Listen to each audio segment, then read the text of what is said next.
한국의 미국 비자 거부율이 민주당 행정부 시절 2자릿수로 급등하는 등 더 높은 것으로 드러났습니다. 앤디 김 후보와 태미 머피 후보가 참여한 가운데 뉴저지 연방상원의원 민주당 예비선거의 첫 후보 토론회가 진행됐습니다. 캐시 후컬 뉴욕주지사에 대한 호감도 및 지지도가 8%포인트 하락한 것으로 드러났습니다. 뉴욕주에서 신규 비즈니스 창업이 기록적 수준으로 급증하고 있는 것으로 나타났습니다. 뉴욕시 대중교통 내에서 폭행 사건이 급증세를 보이고 있습니다. 어제 맨해튼 명품 매장에 3인조 무장 강도가 들어 금품을 싹쓸이해가는 사건이 발생했습니다. 델타 항공의 한 항공기 객실에서 승객들의 머리 위에서 구더기가 쏟아져 내리는 사건이 발생했습니다. 뉴욕 일원의 한인 상당수가 한인단체에 참여하고 있는 것으로 나타났습니다.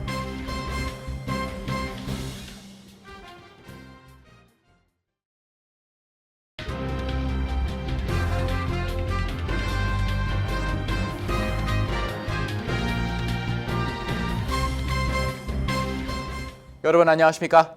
KBTV 뉴스9 이창원입니다. 한국의 미국 비자 거부율이 예상과 달리 트럼프 공화당 행정부 시절에는 한 자릿수였으나 바이든 민주당 행정부에서는 2자릿수로 급등해 지난해에는 14.44%를 기록했습니다. 미국의 이민 비자 정책이 한국의 미국 비자 거부율에선 정반대인 것으로 나타났습니다. 전장 기자가 전해드립니다. 국무부가 발표한 무비자를 제외한 미국 비자 거부율을 보면 한국인들의 경우 바이든 민주당 행정부 시절인 2021년 18.03%로 급등했습니다. 2022년에는 약간 내렸지만 여전히 17.38%였으며 2023년에는 14.44%를 기록했습니다. 이에 비해 트럼프 공화당 행정부 시절 한국의 미국 비자 거부율은 4년 내 한 자릿수였습니다. 트럼프 첫 해인 2017년 한국의 미국 비자 거부율은 9.05%였고 2018년에는 7.96%로 하락했으며 2019년에는 7.69%로 더 내려갔고 팬데믹이 터진 2020년에는 8.46%를 기록했습니다. 특히 한국이 미국 비자 면제국에 적용됐던 2008년 11월 17일에는 부시 공화당 행정부 시절이었는데 2008년 한국의 미국 비자 거부율은 3.8%에 불과했습니다. 오바마 1기인 2009년에도 5.5%에 머물렀는데 오바마 민주당 행정부 2기가 확정된 2012년 한국의 미국 비자 거부율은 13%로 껑충 뛰었습니다. 미국의 비자 면제국이 되고 유지하려면 비자 거부율이 3%대를 기록해야 하는데 한국의 미국 비자 거부율은 급등하고 있는 것입니다. 다만 미국 정부가 비자 면제국 지위를 박탈하는 이유로는 비자 거부율뿐만 아니라 미국 방문 후 본국으로 돌아가지 않고 눌러 앉는 오버스테이 비율 그리고 동맹 등 외교관계 등을 종합 고려하기 때문에 비자 면제국 지위가 박탈되지는 않을 것으로 보입니다.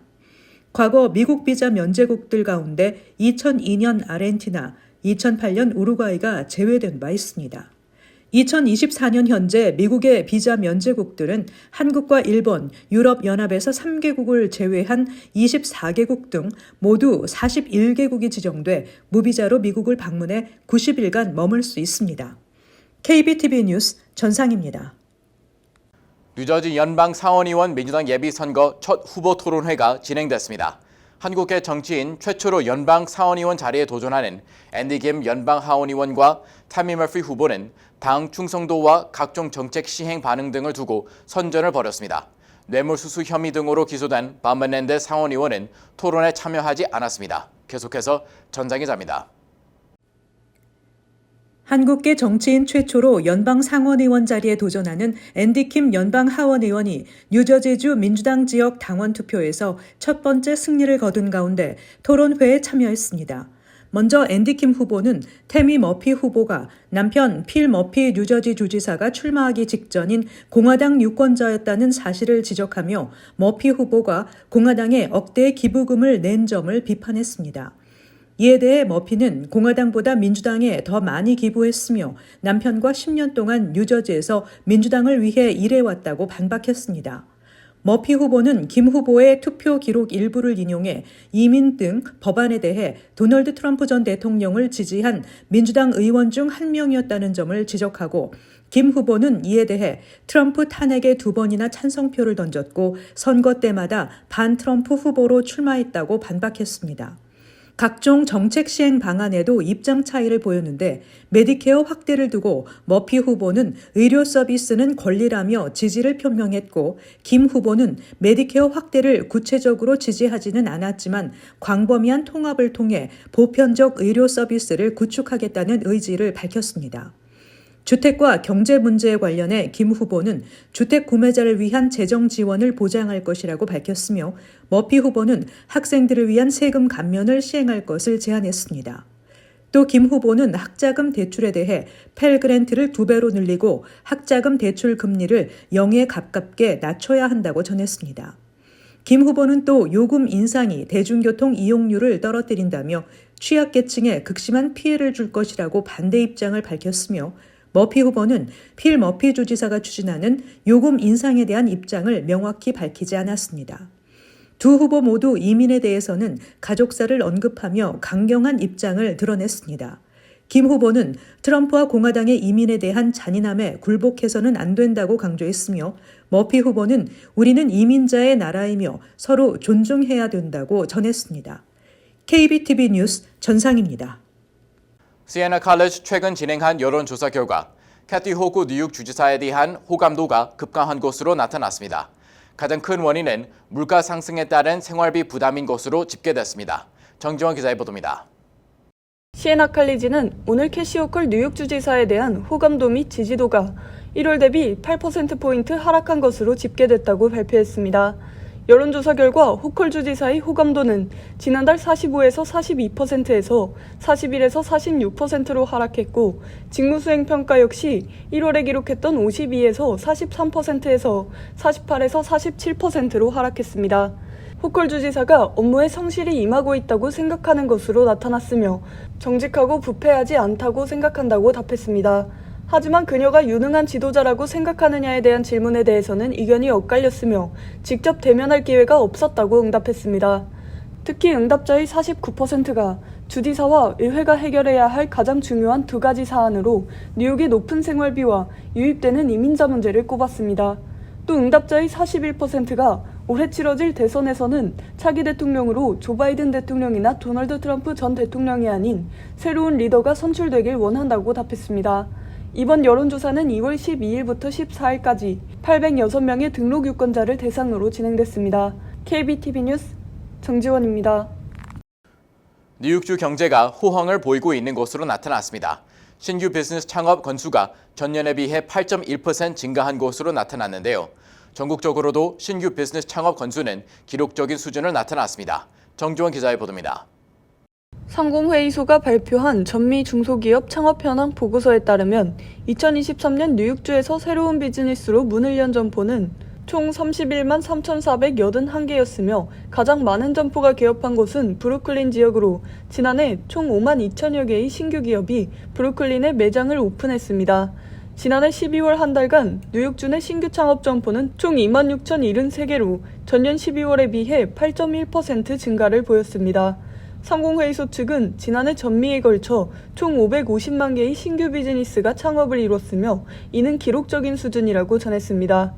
이에 대해 뉴욕시 소재 경제분석 비영리단체 수석연구원 야즈 만사이는 팬데믹 기간 창업을 미루며 오픈 기회를 노렸던 여러 소상공인 및 중소기업들의 개업이 이어지며 신규 점포 수가 크게 늘었다고 분석하며 특정 지역에 창업이 몰릴 경우 주민들의 관심과 방문 수가 늘어 새로운 상권이 형성되고 주변 지역 역동성이 함께 증가하는 긍정적인 현상으로 이어진다고 해석했습니다. 뉴욕시의 2023-2024 재정 상태도 재산세 및 수입 증가 등으로 예상보다 좋은 실적을 나타낼 것으로 분석됐습니다. 시 독립예산국이 최근 발표한 시정부 재정 분석 보고서에 따르면 뉴욕시는 재산세 3.2% 증가 등 예상 세수가 8억 달러 증가할 것으로 전망되며 망명 신청 이민자로 인한 비용은 애초 예상보다 적게 들어 60억 달러에 달하는 흑자가 나타날 것으로 예측됐습니다. 이에 대해 시의회 측은 에릭애덤스 시장의 재정위기 약화를 근거로 한 시 각 부처 일괄 예산 삭감, 주택바우처 조례 확대안 거부 등의 결정 과정에 문제가 있었다고 지적하며 시 행정부는 재정안을 투명하게 공개하고 이를 근거로 정책을 집행해야 한다고 맞섰습니다.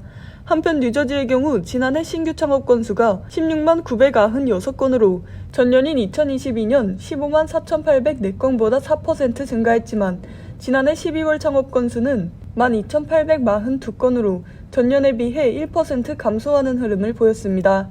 뉴저지주에서 지난해 가장 많은 신규 창업이 있었던 지역은 에섹스 카운티였으며 총 18,114개의 중소기업이 문을 연 것으로 집계됐습니다. KBTV 뉴스 정지원입니다. 뉴욕시 지하철 내 범죄가 작년 같은 기간에 비해 22%나 급증한 것으로 조사됐습니다. 뉴욕시 경관 배치를 확대했음에도 불구하고 범죄는 좀처럼 잡힐 기미를 보이지 않고 있습니다. 김은지 기자의 보도입니다. 최근 뉴욕시 대중교통 내에서 총격 및 폭행, 강도 사건이 급증세를 보이고 있습니다. 오늘 뉴욕시경은 작년 동기 대비 뉴욕시 지하철 내 범죄가 22.6%가 급증했다고 밝혔습니다. 지난주만 해도 브라질에서 뉴욕을 찾은 관광객이 목을 칼에 찔리는 사건이 발생했으며 고디언은 한 남성이 일면식도 없는 남성에게 쇠파이프로 머리를 수차례 가격당하는 사건이 발생했습니다. 뉴욕시경은 266건의 지하철 범죄 가운데 138건이 중절도죄였다고 밝혔습니다. 올 초만 해도 뉴욕시경은 작년 같은 기간 대비 40% 더 많은 용의자를 체포했습니다. 이 가운데에도 중절도 혐의로 체포된 사람은 64% 급증했습니다. 체포 건수가 급증했음에도 불구하고 범죄율이 좀처럼 잡히지 않고 덩달아 급증하는 이유에 대해 뉴욕시경은 허술한 처벌 시스템을 지적했습니다. 즉, 뉴욕시경이 범죄자를 체포해도 이들이 곧 석방돼 길거리를 활보하고 있다는 의미로 솜방망이 처벌에 익숙한 범죄자들이 또 다른 범죄를 저지르고 있다는 의미로 해석됩니다. 뉴욕시경은 하루 1,000여 명의 추가 경관을 지하철 순찰에 투입했지만 처벌 시스템이 바뀌지 않는 한 범죄자를 검거한다고 범죄율 하락으로 연결되지는 않을 것이라며 이는 경관들의 사기를 저하시키는 요인이라고 비판했습니다. KBTV 뉴스 김은지입니다. 뉴욕시 맨하튼 명품 매장에 3인조 무장 강도가 들어 5만 1천 달러 상당의 금품을 훔쳐 달아났습니다. 이들은 총을 소지한 채 매장에 들어와 직원과 고객을 위협한 뒤 물건을 쓸어 담고 도주했습니다. 계속해서 김은지 기자입니다. 어제 맨해튼 한복판에서 명품 매장에 무장 강도가 들어 금품을 싹쓸이 해가는 강도 사건이 발생했습니다. 특히 이번 사건은 낮 12시 무렵에 발생하며 시민들은 대낮에 무장 강도가 활개치고 다닌다는 사실이 무섭고 두렵다는 반응입니다. 사건은 맨해튼 미패킹 디스트릭에 위치한 구찌 매장에서 발생했습니다.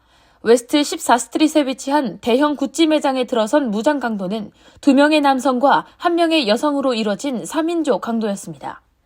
갑자기 매장 안으로 진입한 뒤 총을 들어 보이며 모두 바닥에 엎드리라고 지시합니다. 이후 손에 잡히는 대로 큰 자루처럼 생긴 가방에 명품 가방과 지갑 등 금품을 쓸어 담습니다. 두 남성 강도가 이렇게 하는 동안 다른 한 여성 강도는 총을 들어 보이며 사람들을 위협합니다.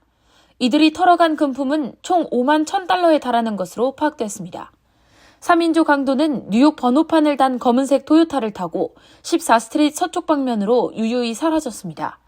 뉴욕시경은 이들이 링컨 터널을 이용해 뉴저지 방면으로 빠져나갔다고 밝혔습니다. 이번 사건에서 다행히 총격은 발생하지 않았으며 부상자 역시 없었습니다. KBTV 뉴스 김은지입니다. 네덜란드에서 미국으로 향하던 항공기 객실 짐칸에서 구더기가 쏟아져 이륙 1시간 만에 회항하는 일이 발생했습니다. 짐칸 속 가방에 든 썩은 생선이 문제였습니다. 김은지 기자의 보도입니다. 사건은 지난 13일 네덜란드 암스테르담에서 미국 디트로이트로 향하는 델타 항공 DL133편에서 발생했습니다. 이륙한 지 얼마 지나지 않아 기내 좌석 위 짐칸에 있던 가방의 문이 갑자기 열리면서 바로 밑에 있던 한 여성 승객의 머리 위로 구더기가 와르르 쏟아졌습니다. 기내는 아수라장이 됐습니다. She was doing something on the empty seat next to her, and I couldn't immediately see because the armrest was kind of blocking my view. But she kept doing it, so I kind of peeked, and I saw eventually that there were magnets on the chair. The staff opened the overhead luggage before both of us left. By that point, several more magnets immediately fell out. 해당 여성의 주변 승객들도 같은 피해를 호소하면서 항공기는 회항을 결정했습니다.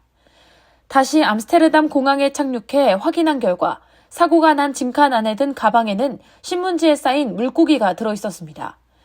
승객 중 한 명이 갖고 탑승한 썩은 생선이 든 가방 문이 열리면서 여기에 우글우글 모여있던 구더기가 대량 떨어진 것입니다. 당시 생선이 신문지로만 포장된 상태여서 구더기가 나오기에 더 쉬운 상태였습니다. 근처에 있던 한 승객은 처음엔 밀봉이 돼 있어 냄새가 별로 나지 않았지만 가방을 연 후에는 끔찍한 냄새가 났다고 말했습니다.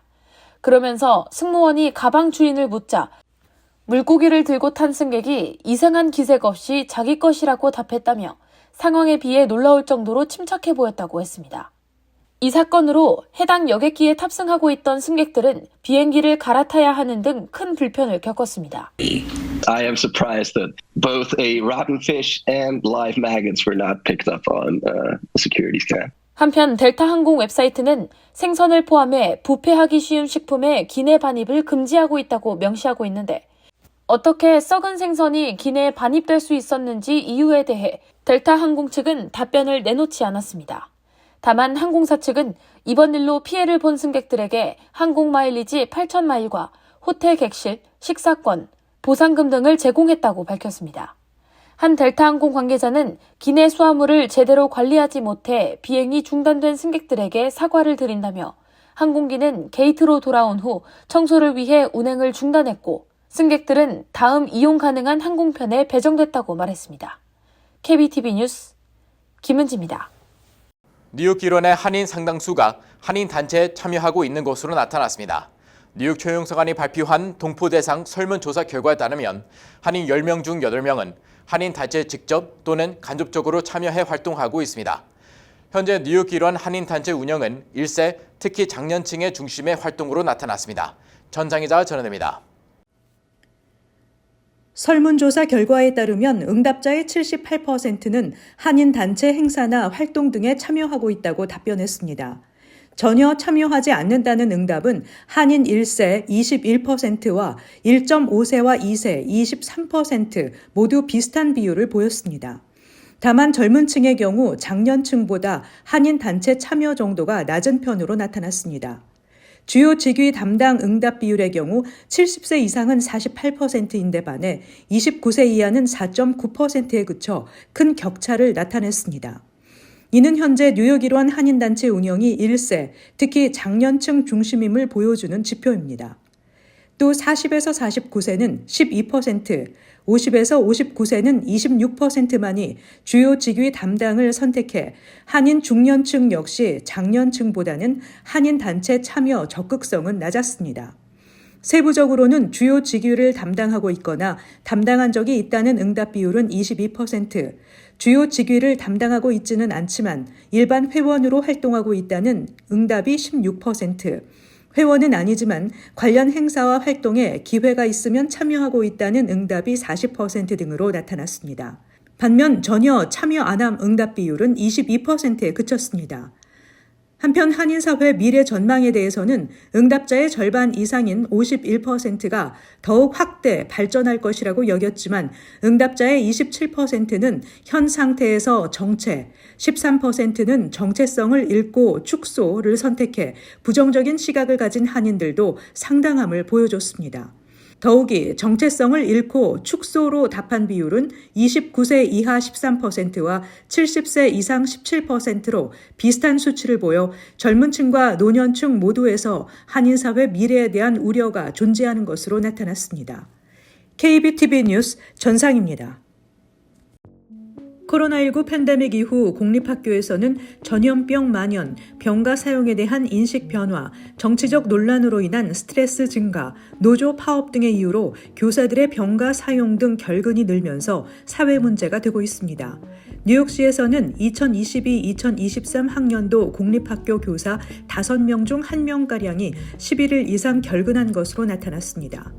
미시간주의 경우 약 15%의 교사가 결근했다고 합니다.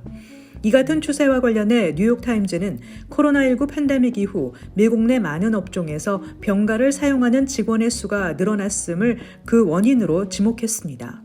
교사들의 파업으로 인한 영향도 있는 가운데 대체 교사 인력도 충분하지 않아 문제는 더욱 심각해지고 있는 상황입니다. 전자식 푸드 스탬프인 EBT 사기가 늘어남에 따라 뉴욕 주민들이 수백만 달러에 달하는 푸드 스탬프 혜택을 받지 못하는 피해를 본 것으로 나타났습니다. 고다미스트가 뉴욕시 사회복지국 대변인 발표를 인용해 보도한 바에 따르면 지난 6개월 동안 대부분 저소득층인 6만 1,000명 이상의 뉴욕 주민들이 EBT 사기 신고를 당한 것으로 집계됐습니다. 조란 맘다니 뉴욕주 하원 의원에 따르면 2022년 1월부터 2023년 10월까지 2만 2천 건이 넘는 EBT 사기 신고가 제출됐으며 이로 인해 도난당한 푸드 스탬프 혜택은 1,700만 달러에 달합니다. 이 중 도난당한 혜택을 돌려받은 주민은 약 20명 정도에 불과합니다. 사기범들은 EBT 카드 리더기에 몰래 해킹 장치를 설치해 카드가 리더기에 삽입될 때마다 해킹 장치를 통해 카드 정보와 핀 번호를 빼내는 수법을 사용하고 있습니다. 혈액 검사로 심근경색을 6개월 이전에 예측할 수 있다는 연구 결과가 나왔습니다. 스웨덴 웁살라 대학 의대 연구팀이 유럽 6개국에서 심혈관 질환 병력이 없는 총 16만 9천여 명을 대상으로 진행한 연구 결과를 분석한 결과 이 같은 사실이 밝혀졌다고 헬스데이 뉴스가 보도했습니다. 연구팀은 이 중 6개월 전 이내에 최초의 심근경색이 발생한 420명과 건강한 동일 집단 1,598명의 혈액검사 자료를 비교해봤습니다. 이를 바탕으로 연구팀은 6개월 내 심근경색 발생 위험이 있음을 알려주는 간단한 온라인 도구를 개발했습니다. 이 온라인 도구를 통해 심근경색 위험이 임박했음을 알게 되면 약물 투여, 금연 등 예방 대책을 세우게 될 것이라고 연구팀은 기대했습니다. 뉴저지 테너플라이 KCC 갤러리는 김민, 박주호, 윤만식 작가 초청 한국 전통예술 작품 전시회인 아트앤헤리티지를 다음 달 9일까지 오픈합니다.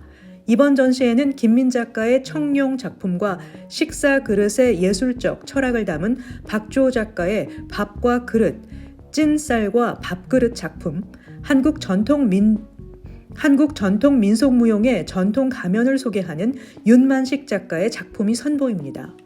청룡의 해 2024년 갑진년을 맞아 문화유산을 주제로 한 이번 전시는 서민 생활의 애환과 염원을 담아낸 탈과 생명 존재의 기본인 밥을 테마로 한 작품들로 구성되어 있습니다. 잠시 후 커뮤니티 브리핑을 전해드립니다.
이어서 환율과 증시 전해드립니다.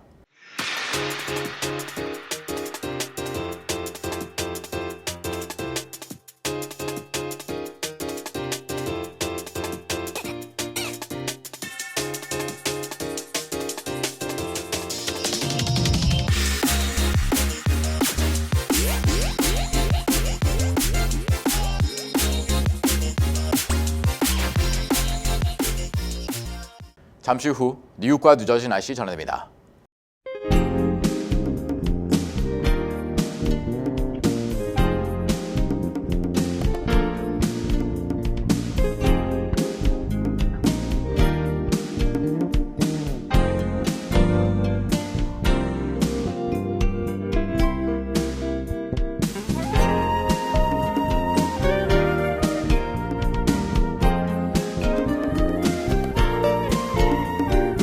KBTV 뉴스9 마칩니다. 오늘도 시청해주셔서 감사합니다. 편안한 밤 보내시기 바랍니다.